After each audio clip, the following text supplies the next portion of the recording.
Assalamualaikum warahmatullahi wabarakatuh. Perkenalkan, saya Kanaya Tabita dari kelas MJ825. Pada kesempatan ini saya akan mempresentasikan proyek mata kuliah Bisnis Big Data dengan judul Penerapan Bisnis Big Data dalam Analisis Korelasi dan Prediksi Risiko Rawat Inap Ulang Pasien Diabetes pada Layanan e-Health menggunakan Rapid Miner. Secara umum, dalam proyek ini saya mencoba manfaatkan data pasien diabetes untuk melihat hubungan antar variabel sekaligus memprediksi risiko pasien mengalami rawat inap ulang atau readmission dalam waktu kurang dari 30 hari. Untuk memahami kenapa studi kasus ini dipilih, saya mulai dari latar belakangnya terlebih dahulu. Perkembangan layanan kesehatan digital atau e-health menyebabkan jumlah data kesehatan yang tersedia juga semakin besar. Data tersebut dapat berasal dari riwayat pasien, diagnosis, pemberian obat, hasil pemeriksaan, sampai dengan riwayat rawat inap. Dalam studi ini, saya berfokus pada pasien diabetes karena diabetes merupakan penyakit kronis yang membutuhkan pemantauan berkelanjutan. Salah satu kondisi yang perlu diperhatikan adalah ketika pasien kembali menjalani rawat inap dalam waktu kurang dari 30 hari setelah keluar dari rumah sakit.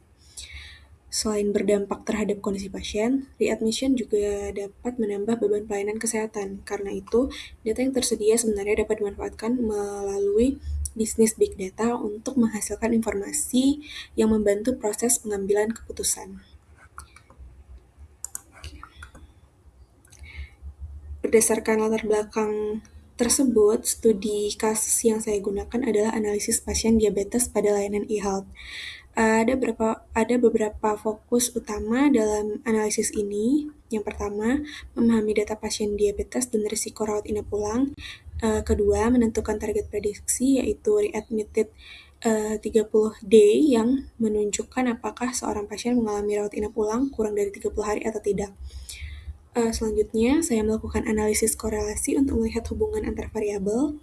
Kemudian untuk prediksi, saya menggunakan dua algoritma yaitu decision tree dan naive Bayes. Kedua model ini nantinya kita bandingkan untuk melihat karakteristik performanya. Dataset yang digunakan dalam penelitian ini adalah diabetes 130 US Hospitals for years 1999 sampai 2008 yang berasal dari data pasien diabetes di rumah sakit di Amerika Serikat. Setelah melalui proses pembersihan data, dataset yang digunakan terdiri dari 101.763 data pasien dengan 25 atribut. Untuk target prediksi, saya menggunakan variabel readmitted 30D. Kategori yes menunjukkan pasien mengalami rawat inap ulang dalam waktu 30 hari, sedangkan kategori no menunjukkan pasien tidak mengalami kondisi tersebut. Beberapa variabel prediktor yang digunakan antara lain lama rawat inap, jumlah obat, jumlah diagnosis, riwayat kunjungan pasien, serta penggunaan insulin dan obat diabetes. Jadi, dataset ini cukup menggambarkan berbagai aspek dari proses perawatan pasien. Ya, kita masuk ke tahapan CRISP-DM. Supaya proses analisis dilakukan secara terstruktur, saya menggunakan metodologi CRISP-DM atau Cross Industry Standard Process for Data Mining yang terdiri dari 6 tahap. Tahap pertama adalah business understanding, yaitu memahami permasalahan yang ingin dianalisis. Setelah itu ada data understanding, yaitu mengenali karakteristik dataset. Kemudian data preparation untuk menyiapkan data yang dianalisis. Setelah datanya siap, tahap berikutnya adalah modeling, yang dalam penelitian ini menggunakan decision tree dan naive Bayes. Hasil modelnya kemudian masuk ke tahap evaluation untuk dinilai performanya. Terakhir adalah deployment, yaitu menginterpretasikan hasil analisis agar dapat memberikan nilai atau manfaat dalam konteks layanan e-health. Jadi, CRISP-DM digunakan sebagai kerangka dari awal analisis sampai interpretasi hasil. Selanjutnya, data preparation dan workflow di Rapid Miner. Pada tahap data preparation, data terlebih dahulu disiapkan sebelum masuk ke proses analisis dan prediksi. Di RapidMiner, proses dimulai dengan mengambil dataset melalui operator retrieve, kemudian atribut yang relevan dipilih menggunakan select attribute. Selanjutnya, readmitted30D ditetapkan sebagai label melalui setrole. Nah, untuk proses prediksi, data kemudian dibagi menjadi data training dan testing dengan perbandingan 70:30. Data training digunakan untuk membangun model, sedangkan data testing digunakan untuk melihat bagaimana model bekerja pada data yang tidak digunakan saat proses pelatihan. Nah, setelah itu proses dilanjutkan ke tahap modeling dan evaluasi performa. Lalu setelah data siap, analisis pertama yang saya lakukan adalah analisis korelasi. Nah, selanjutnya hasil analisis korelasi. Analisis korelasi dilakukan menggunakan correlation matrix pada RapidMiner untuk melihat hubungan antar variabel numerik. Secara umum, hasilnya menunjukkan bahwa sebagian besar korelasi berada pada tingkat lemah sampai sedang. Karena nilainya berada di bawah 0,5, dari beberapa hubungan yang ditemukan, nilai korelasi tertinggi terdapat pada time in hospital dan NUM medication, yaitu sebesar 0,466. Artinya, terdapat kecenderungan bahwa semakin lama pasien mengalami rawat inap, jumlah obat yang diberikan juga semakin banyak. Hubungan lain yang cukup terlihat adalah jumlah prosedur dengan jumlah obat sebesar 0,386, serta lama rawat inap dengan jumlah prosedur laboratorium sebesar 0,318.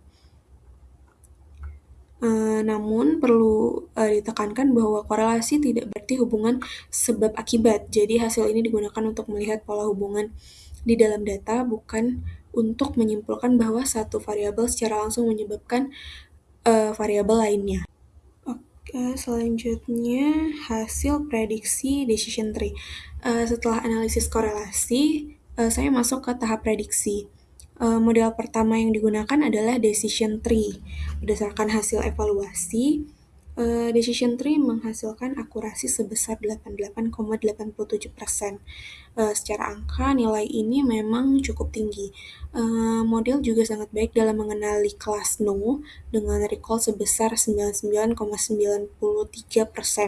Namun ketika dilihat lebih lanjut, terdapat masalah pada kemampuan model dalam mengenali kelas Yes.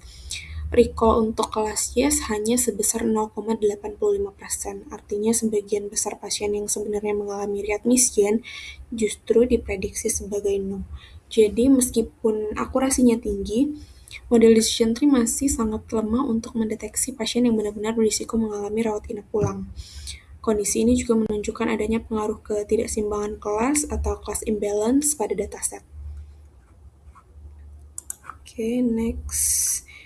Selanjutnya ada hasil prediksi naive Bayes. Sebagai pembanding, model kedua yang digunakan adalah naive Bayes.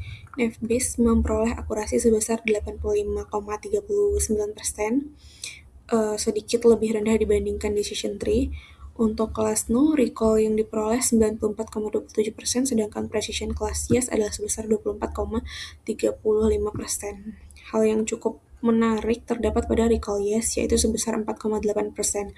Jika kita bandingkan dengan decision tree, yang hanya menghasilkan recall Yes 0,85%, naive Bayes menunjukkan kemampuan yang lebih baik dalam mengenali pasien yang benar-benar mengalami readmission.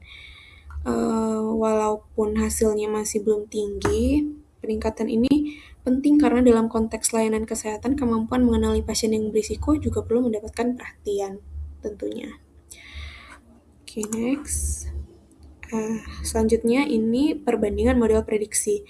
Jika kedua model kita bandingkan, kita dapat melihat adanya trade-off atau perbedaan karakteristik performa. Decision tree memiliki akurasi yang lebih tinggi, yaitu 88,87%, sedangkan naive Bayes memiliki akurasi 85,39%. Tapi ketika fokus diarahkan pada recall Yes, hasilnya justru berbeda. Decision tree hanya menghasilkan recall Yes sebesar 0,85%, sedangkan naive Bayes mencapai 14,68%. Nah, dari sini terlihat bahwa akurasi bukan satu-satunya ukuran keberhasilan model ya.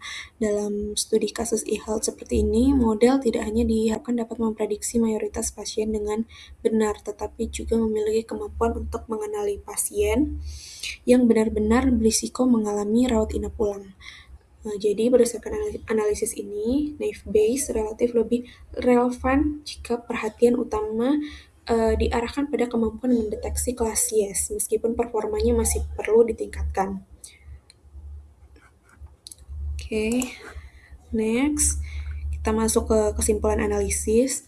Berdasarkan seluruh proses yang telah dilakukan, terdapat beberapa kesimpulan utama. Yang pertama, ada penerapan bisnis big data dapat membantu mengolah data pasien menjadi informasi yang lebih bermakna dalam konteks layanan e-health. Lalu yang kedua, dari analisis korelasi, hubungan tertinggi ditemukan antara time in hospital dan new medication dengan nilai 0,466. Kemudian dari analisis prediksi, decision tree menghasilkan akurasi tertinggi sebesar 88,87%, tetapi recall class yes hanya 0,85%, sementara itu naive Bayes memiliki akurasi sedikit lebih rendah, yaitu sebesar 85,39%, namun recall class yes-nya lebih tinggi, yaitu 14,68%. Jadi dari hasil tersebut dapat kita simpulkan bahwa pemilihan model dalam konteks kesehatan sebaiknya tidak hanya didasarkan pada akurasi, tetapi juga mempertimbangkan kemampuan model untuk mengenali pasien yang berisiko. Oke, next. Ya, oke, kita sampai ke slide terakhir. Seluruh dokumen pendukung analisis, termasuk dataset dan dokumen terkait proses pengolahan data, dapat diakses melalui link Google Drive yang tercantum, atau dengan melakukan scan pada QR Code yang terdapat pada slide juga. Lalu, proses analisis dalam proyek ini saya lakukan menggunakan RapidMiner dengan dukungan Microsoft Excel. Baik, demikian yang dapat saya sampaikan. Mohon maaf atas segala kekurangan dalam pemaparan ini. Wassalamualaikum warahmatullahi wabarakatuh.